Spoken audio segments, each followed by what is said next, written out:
Hello everyone and welcome back. Today I have some incredibly exciting news to tell you about a particular saxophone. I have been more than honored and thrilled to help authenticate it over the past few months, and that is this very humble saxophone I'm holding today in my hands, number 1 C.G.C.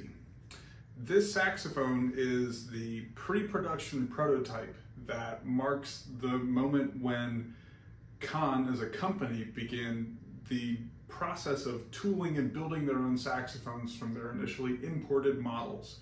Now, in the 1884 Wonder catalog, Conn illustrates a saxophone as being imported, of best make, likely from France, and it has a very, very rare and peculiar body-to-bell brace. Now, there are few saxophones across the nation, if not the world, that actually have this particular body-to-bell brace, and the ones that Conn would have been importing followed this mark.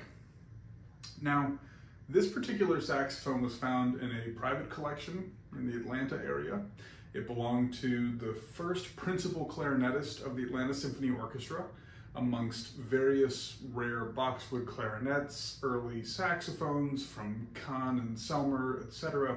This was always an unmarked prototype instrument, as we called it while we were cataloging it, and it wasn't until recently that I had the time to go through and really take a look to authenticate it for what it truly was.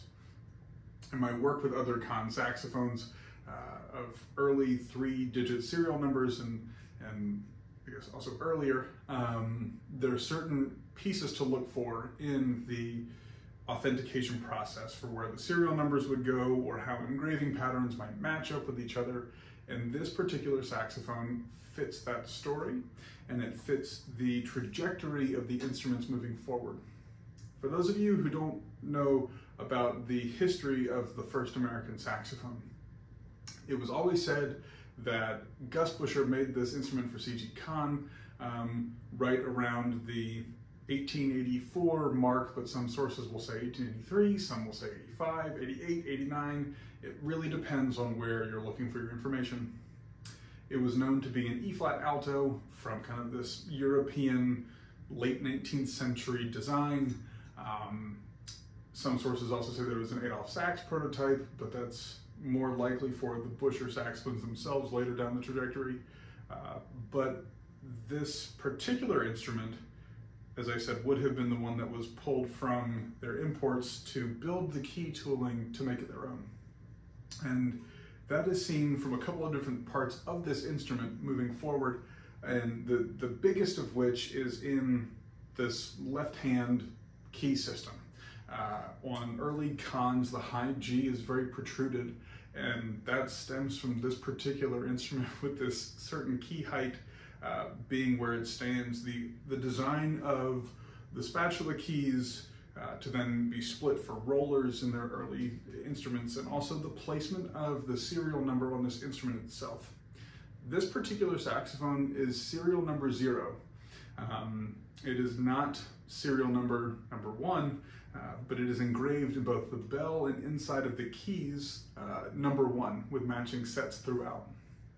So as this pre-production instrument, it's what starts the American saxophone story, and it is truly, truly exciting to share it with you today.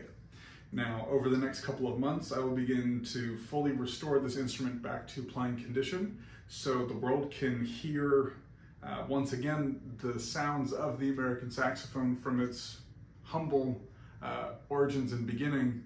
And I am so thrilled and excited to share this piece of information with the world. I'm sorry to not be playing it today, but that's truly a part of how this process goes. This is a treat and a tribute and a testament to the saxophone story as a whole, and especially the developments that came from C.G. Conn as a company and Buescher as a manufacturer, all of these different Elkhart industry giants, but also what the saxophone means to music history and pedagogy and improvisation. This is beyond an honor to share this news with you today. So I truly thank you for watching, and if you have any comments or messages, please feel free to reach out. I cannot wait to hear from you and tell you more about this instrument very soon. But as I said, we will be excitedly hearing this instrument sooner than we know. I'll see you there.